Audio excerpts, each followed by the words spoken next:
as you get older, you really start valuing your relationships more. When you're a little bit younger, you kind of, you can hop from one friend to another or one relationship to another at times. And even familiar relationships, you just don't necessarily, you're like, whatever, I'll see you later.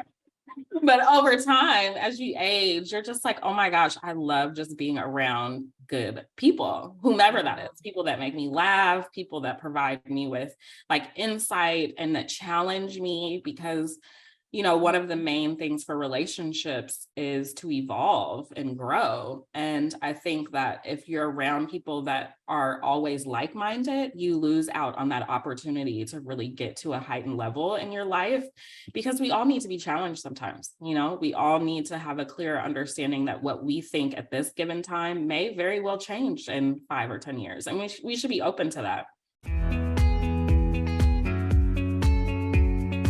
Tamika, I'm so happy to be here with you. I am excited to be here with you. So thank you. Thank you. This is going to be awesome. Something stood out to me, a viewpoint, a statistic that you shared, that entrepreneurs we're working on big things, but only 14% of people are truly happy. When I read that, I was like, oh my gosh, isn't that nuts? Like, that was a study that was done recently from the University of Chicago. And it said that only 14% of Americans, let's make sure that we clarify, of Americans report being very happy. And I think that, to be completely honest, it's surprising, but it's like not so surprising, especially coming out of COVID and everything. But I think a lot of times we're just in this space where we want to reach happiness, but we don't really know what that means. And I'm a strong, strong believer in connections, whether that's with yourself or with others, and building just quality relationships, and that being the source and the foundation for you to build true happiness. I love that. There was a study that also came out. I think it's a multi-decades long study that Harvard recently completed about relationships being key. Yes. I'm actually reading the book and can't even remember what the book is called, but it's about happiness, and it's like long. I think it was like 50 years or something like that for the Harvard study, and it truly is like. It follows a group of different diverse individuals throughout their entire lives from like childhood on, and just showing how different people shift through their lives, whether it be relationships with colleagues, with your partner, with friends. And ultimately, there are several people that are entrepreneurs or just really career oriented in the book. And they initially thought that was the source of happiness for them. And over time, they grew to recognize that, yes, that was a piece, but ultimately it was really being able to go home or spend time with their colleagues, spend time with their partners, spend time with their kids. Like, those are the things. And we all know, like, memories are irreplaceable. And ultimately, that's what it is. It's quality relationships that build like a sustained long-term happiness. I love that. It's deep, right? I love it. I'm just like, I love it. It's so interesting because, growing up, one of the main reasons why I'm so passionate about relationships, and sorry, because you may have a question, but I was just thinking of it. But one of the main reasons why I'm so passionate about relationships is because I lost my father at a very young age when I was 13. And, I'm a single, like I'm the only child in a single parent household. And it's one of those things that you have to start kind of figuring out, one, who you are, right? Because you have to connect with yourself, especially being an only child. So I really had a bond with myself, but I really wanted to like bond with other people. And I valued relationships so much more because I'm like, oh my gosh, anything could happen at any given time. And I really want to ensure that I have these fruitful places to go. And I have these experiences where I never have to say, oh my gosh, I wish I would have said, or I wish I would have had more time to spend with this person or that person or whatever it may be. So that just grew over time, losing someone and just recognizing like, I appreciate the people that I have so much because, life is short. We've heard it several times and it's cliche, but it's real. It's so real. Yeah. And I just had goosebumps, and you actually answered the question that I was wondering, which is where did your interest, your enthusiasm, your desire to explore relationships and impact on the other areas of our lives like happiness, increasing income, improving Yes. overall Yes. health. I mean, the Yes. benefits to relationships Yes. are expansive. Yes. And I think, you know, it's one of those things too. I always tell people, like, especially in the entrepreneur and marketing world, that's my background, is Yeah. that like the universe will naturally test you in what you teach. So whatever it is that you are super passionate about, like I'm passionate about relationships, and I have been through some struggles, okay, in relationships, because I feel like the universe is testing me to ensure that like this is really what you want to not only teach, but you have to have a clear understanding of what it means to be in quality relationship with others. And you're absolutely right. Like, you know, it's all about, it's not just happiness, it's about you being able to make more money, because when you have the support and you have, and you know, there's studies about how you become like the people, the 5 closest people to you. And that's so true. So if you're around, you know, people that are unmotivated, you're going to be naturally probably unmotivated too. And, you know, I think it's career oriented, it's making money, it's being healthy, it's all of the things. And, you know, I can run my mouth about it all day. So I am loving it. And you know, a thought came to mind as you were speaking that in the last year or so, my self-care game has gotten really strong. I put an emphasis on it. Yes. I was doing work around it. And Yes. I've always been keen on self-care, but I was like, okay, I've got to strike a different relationship here. Mhm. And as you were describing, I'm like, oh, part of it, the reason it changed is because when we moved to Cote d'Ivoire, got in community with people who very much had an interest in health and wellness. And I was like, oh my gosh.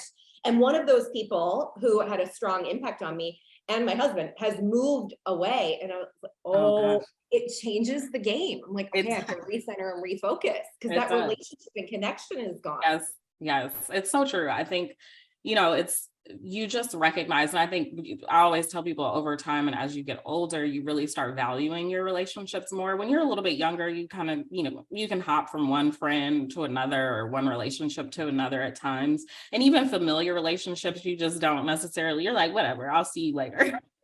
But over time, as you age, you're just like, oh my gosh, I love just being around good people, whomever that is, people that make me laugh, people that provide me with like insight and that challenge me, because you know, one of the main things for relationships is to evolve and grow. And I think that if you're around people that are always like-minded, you lose out on that opportunity to really get to a heightened level in your life, because we all need to be challenged sometimes. You know, we all need to have a clear understanding that what we think at this given time may very well change in 5 or 10 years. And we should be open to that. Yeah, this is so cool. I have so many questions and things Yeah, please. in my head. I love. So you meant first, a little bit maybe of a challenging one is that you mentioned that you experienced challenges Oh in gosh. building Yeah. relationships, even though that was a priority and a focus for you for a long time.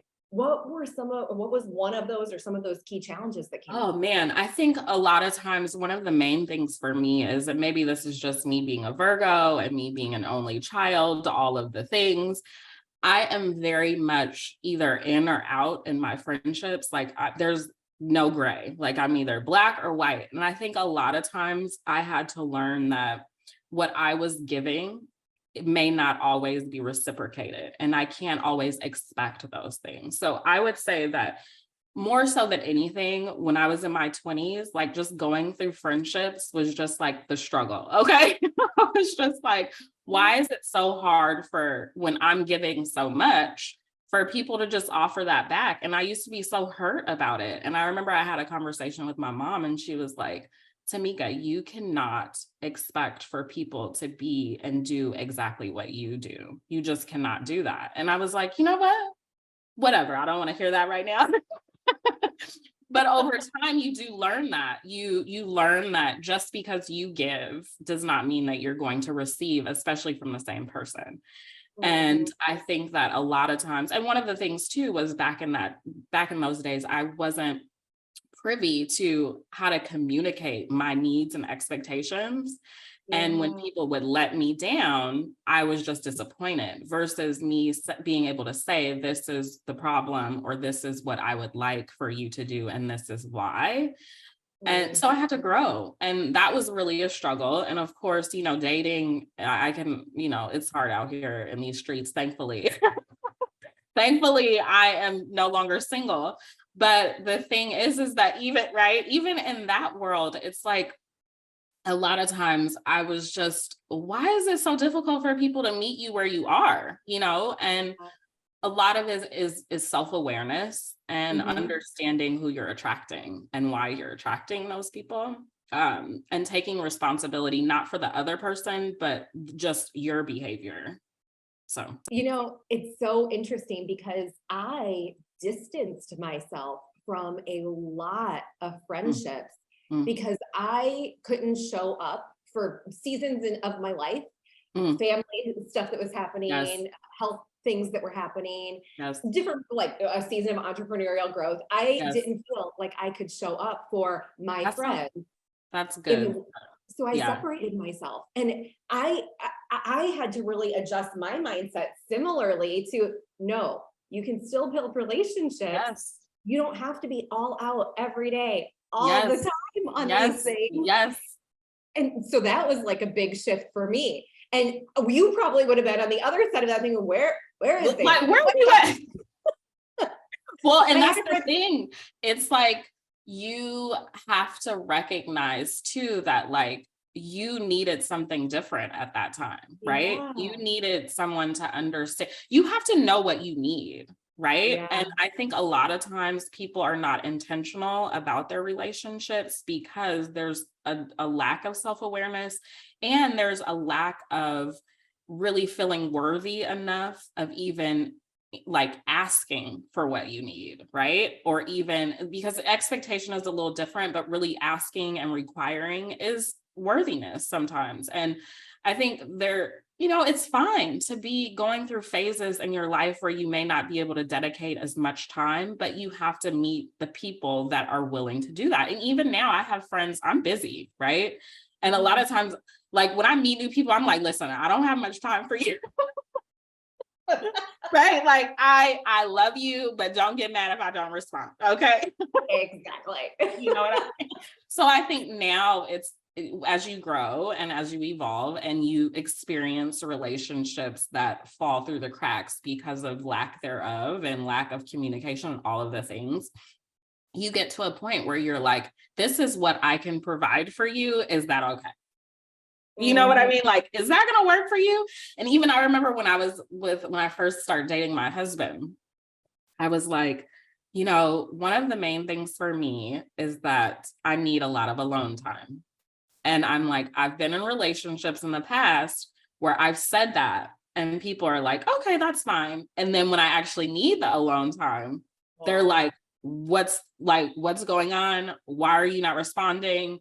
Like it, and he was like, oh no, that's fine. He's an only child too, by the way, which works out perfectly. But there it was one of those things where up front, I'm like, this is who I am. Can you provide and meet me where I need to be? Because otherwise, and it wasn't, me trying to take away from the time that we were spending, but it's like, I need this for me to show up better for you. Mhm. So That's yeah. so good. As we think about define there's a lot of talk about boundaries, and Mhm, that was coming up for me about what do I need, what can I mhm, give, mm. and I don't always love the word boundaries. Boundaries. I've got some history there, I'm sure.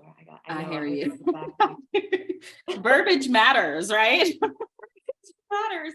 But as people thinking about, hearing this and thinking like, okay, what is it that I need? What is it that I Mhm, can give? What am mhm. I feeling?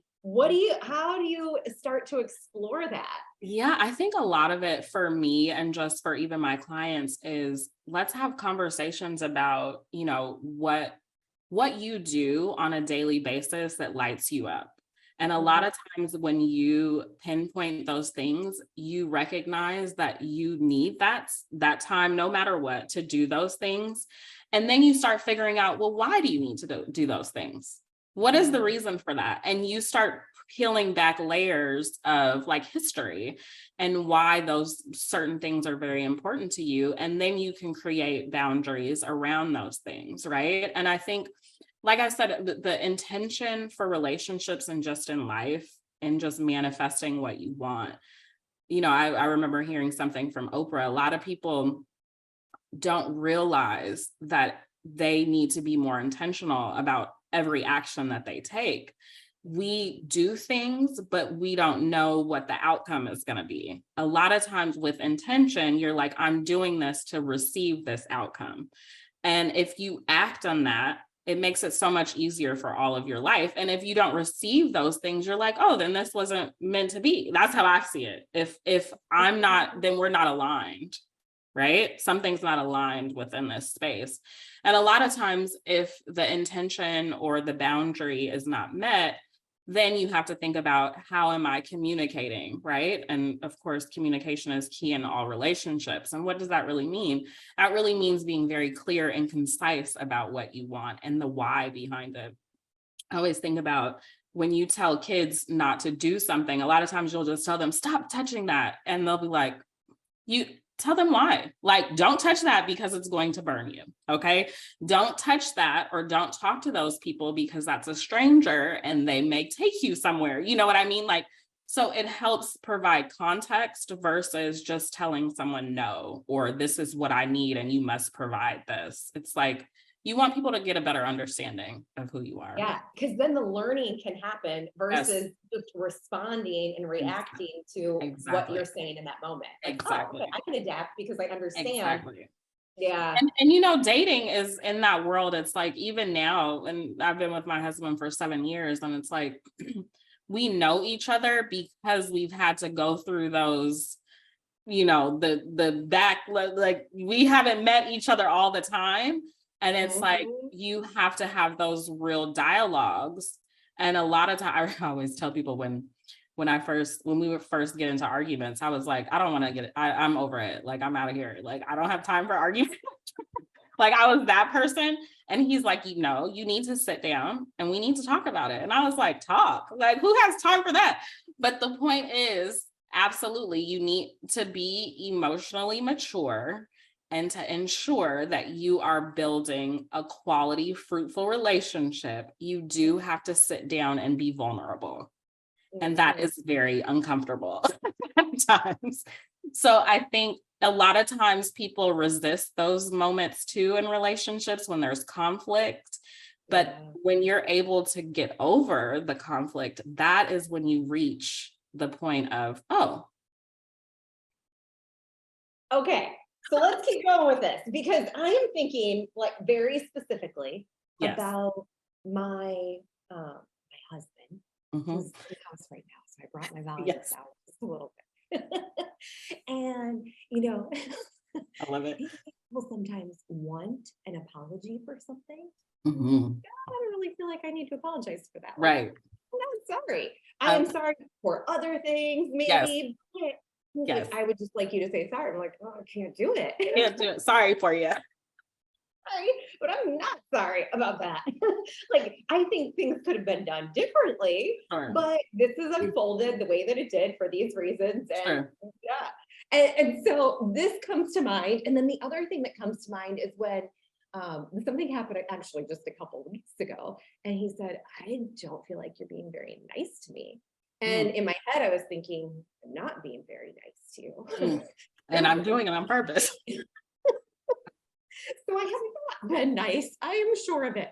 But I didn't want to say, well, I'm not being nice because you're not being nice. Because this fueled it. So I said, I did say I'm sorry about that. I didn't say, like, okay, let's reset. Like, I'm sorry for that. Let's reset. So I'm just thinking through like the nuances of everything. Yeah, I mean, I think that's funny. My husband always says that too. He's like, you're not the type of person that says sorry. And I'm like, what sign are you? What's your sign? I'm Cancer. Okay. Oh, you're all sensitive and stuff. Normally cancers. I am, but like I react. I'm sensitive when you say sorry. You should say sorry. Right. Like, no, but I learned, I think it's a little bit, to be completely honest, it's a little bit of an ego thing. Mhm. You don't like, we gotta admit. Mm-mm, And no. for a long time, I was like, I mean, just like you, I'm not really sorry. I mean, but I think the thing that switched my mindset about that, and a lot of times I do this for my clients, is that the fact that he feels like there's something missing from the situation, and it's really them just being sensitive about Yeah, the situation and wanting you to recognize that they're yeah, feeling a little down about something. yeah, Especially, it depends on how it's approached. Like if it's argumentative, that's different. But if it's more like, why can't you just say sorry? Like you did this. And I'm like, but I really didn't do it that way. You perceived it that way. That's me. But I think a lot of it, once again, it's ego. And I think it's recognizing that he needs something from me yeah, and let me just rise to the occasion and yeah, validate to a certain yeah. degree. That's really what's happening. Let me validate, and they take a loss plenty of times where they're just like, I'm sorry. It's true. It's true. It's true. Tamika, I feel seen. Right. I love it. We are just scratching the surface I on know. I know. this conversation. You've mentioned your clients a couple of times. I'd Yes. love to hear and share with everybody who is listening right now about the work that you do, because this is like, there's so much more. I know there is always something to talk about with relationships. So I do multiple things ultimately, but I have couples experience, which is an inclusive relationship company, and we host luxury couples retreats. We have a membership community, we have a subscription gift box, and then we're launching a relationship course. So that's one piece of the business, but I also do relationship coaching, and it's all types of relationships, one-on-one. So Oh my yeah, gosh. there's multiple ways to work with me. Where do you go on these retreats, the couples Oh retreats? gosh, we've gone to some good places. So we've gone to France, we've gone to Italy, we have gone to Jamaica. Really, I just try to explore. My goal is always to create a space where people feel open to have fun, be in a new environment, to be transparent and meet new people. And a lot of times people leave with like couples friends and individuals as friends. But I'm the type of, I always like to go places that people don't normally go to. Yeah. Yeah, that's like experiential. Mm, I love this. I want to come where you are, okay? Oh yeah, absolutely. I was thinking of a few locations, like when you're ready to come and take some of the retreats to the continent of Africa, let me know. I I will cannot wait. my favorites. Seriously. Oh my gosh. Oh my gosh. Okay, this has been amazing. I Where do know. people find you? So our website is couplesexperience.com, and you can follow me on Instagram at Tamika_JBP.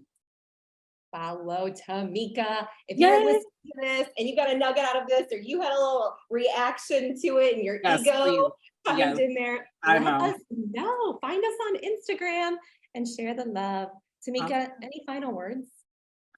I just say, in order to be happy, like the stat says, only 14% of people are very happy. One of the main ways to get to and reach happiness, more health, more money, all of the things, is to have quality relationships. So invest in the time to really build good quality relationships.